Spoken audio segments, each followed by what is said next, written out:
శివదుర్గ జ్యోతిష్యాలయం ఆర్థిక, ఉద్యోగ, కుటుంబ మరే ఇతర సమస్యలకైనా పరిష్కారం చూపబడను. పరిష్కారం కోసం ఈ నంబర్ని సంప్రదించండి. 2019లో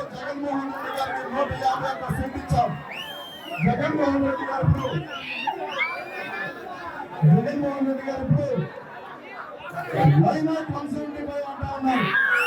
మనందరం కూడా 175 నియోజకవర్గాల గెలవాలనే కసిలో పనిచేయాలి.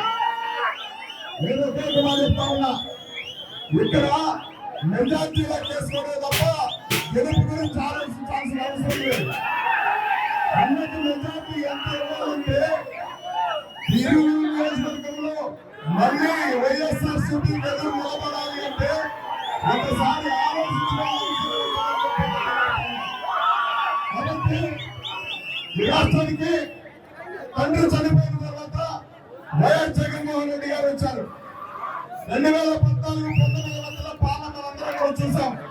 ఒక మోసపూరితమైన పాలన చేసిన చంద్రబాబు నాయుడు అనే వ్యక్తి, అలాంటి నాయకుడు నైవంచికుడుగా మిగిలి మరి ఎక్కడ చూసినా ఈ రాష్ట్రాన్ని అధోగతి పాలు చేసిన వ్యక్తి చంద్రబాబు నాయుడు.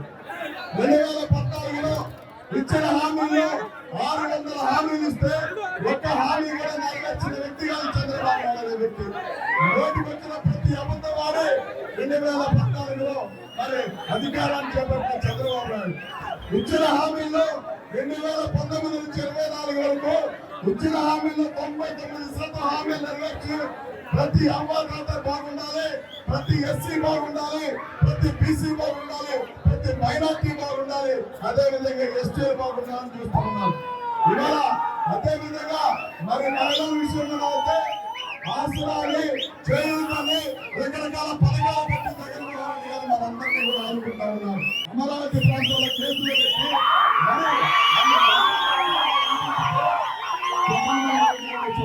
మాత్రమే నాకు రక్షణ దొరికి ఆయన ఒకే ఒక మాట అన్నాడు, ఏ పోలీసులు అయితే అవమానం చేశారో అదే పోలీసులతో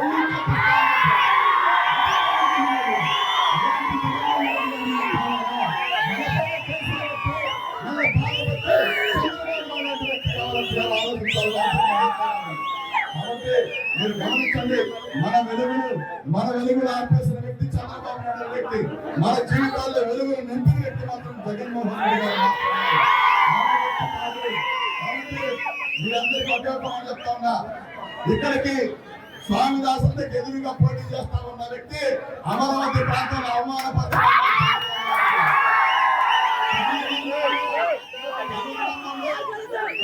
అని చెప్పి చంద్రబాబు నాయుడు పంపిస్తే శ్రీనివాసరావు వ్యక్తికి వచ్చాడు.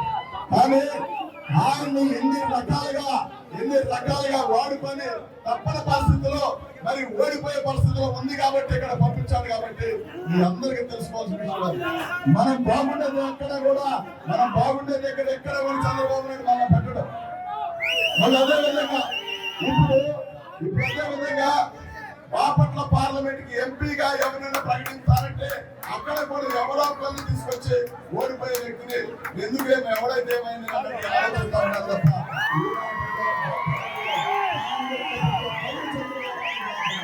దేశ ప్రధాని తీసుకొచ్చారు. ఏమనుకున్నారంటే అందరూ కూడా నరేంద్ర మోడీ గారు వచ్చారు, ఇక ఆయన ఇష్టం జగన్మోహన్ రెడ్డి గారిని పిచ్చేయమని మాట్లాడతారు. వచ్చి ఒక దేశ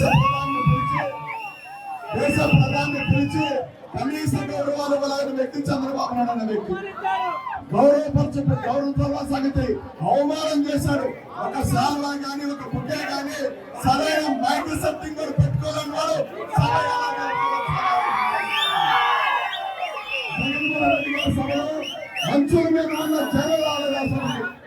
అంచుల మీద ఉన్న జనం మరి చంద్రబాబు నాయుడు సభకి జనం రాలేకపోయారు.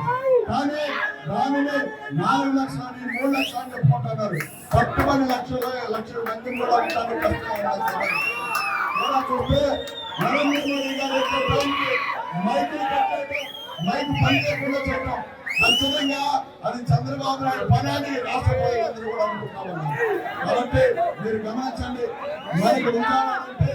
మనకు నిజాలంటే గుర్తుకొచ్చేది ఏంటంటే మరి ఆయన్ని ఎంపీగా విజయవాడ పార్లమెంట్ అంటే కేసీఆర్ నాని పేరు తప్ప మరో శబ్దం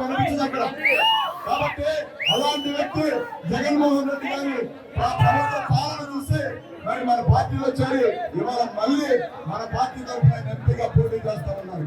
ఆయన్ని గెలిపించాల్సిన బాధ్యత మనందరి పైన ఉంది. ఆయన్ని స్వామిదాసాన్ని గెలిపించి ఒకళ్ళు పార్లమెంట్ కి ఒకళ్ళని అసెంబ్లీకి పంపించే బాధ్యత మనందరం కూడా తీసుకోవాలి. ఎందుకు చెప్తా ఉన్నానంటే ఎప్పుడు కూడా ఎస్సీల పట్ల చంద్రబాబు నాయుడు చెప్పిన వ్యవస్థని అందరూ తెలుసుకోవాల్సిన అవసరం ఉంది. మరిన్ని వీడియోస్ కోసం ఛానల్ ని సబ్స్క్రైబ్ చేయండి, లేటెస్ట్ అప్డేట్స్ కోసం వాట్సాప్ ఛానల్ ని ఫాలో చేయండి అండ్ లింక్ డిస్క్రిప్షన్ లో ఉంది.